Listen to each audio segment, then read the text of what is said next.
Makit-an sa saning nga video ang maitom kag madamol nga aso gikan sa residential area.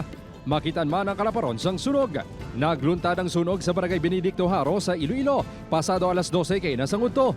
Ginhingagaw pa sa pila ka mga residente nga salbaro ng ilang mga gamit.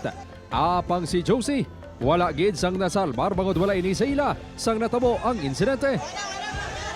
Wala ko sir, yara nga mo wala. Ano mga nasalbar? Wala ka balingon, ang garo na mo mati, ang takiya mo lang natabo. Apisar gilayon nga nakaresponde ang BFP, madasig hiyapon ang paglaptas ng kalayo. Sa weather, katido medyo mag-notice nyo, medyo baskog man ang hangin kaginay. Especially during gid sang kasagsagan sang sunog. Ang mga balay almost dikit-dikit. Sa inisyal nga investigasyon sa BFP, masobra 20 kabalay ang nasunog kag hindi magrubo sa 10 kabalay ang totally gutted. Alauna 50 na sang gindeklara nga fire under control. Ginatumod pa ang ginhalinan sang karayo. Hindi na malabot sang 25 anyos nga si Rosto Mansita ang iya handom nga mangin katapos ang Bureau of Fire Protection. Ini matapos nga wala makaluwa sa sunog sa isa ka talyer sa barangay Balabago Haro alas 2:30 kainas ang kagahon.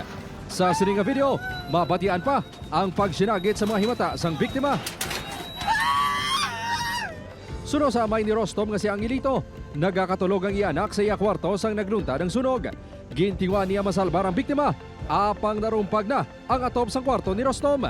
Kung makasakit sir, di wala na mimo, kalayo na kung siya. Lakat ka lang siyang katarong. Kaloy ang kagad ni Lord. Suno sa BFP, posible nga nakabugtaw ang biktima kag nagtingwa pa palagyo. Apang na-suffocate ini, rason nga wala makagwa. Ang location kung din sa na-recover is away na sa iyang iligdaan kasi pagbugtaw, dako naging kitamang kalayo. Suno sa Bureau of Fire Protection, may nabatian niya lupok samtang nagaluntad ng sunog. Padayon pa ginahibalo sang BFP ang gintunaan sang kalayo. Lakip man sa nasunog ang apat yung motor kag isa kasalakyan. 65,000 pesos ang danyo sa ginbilin sang sunog.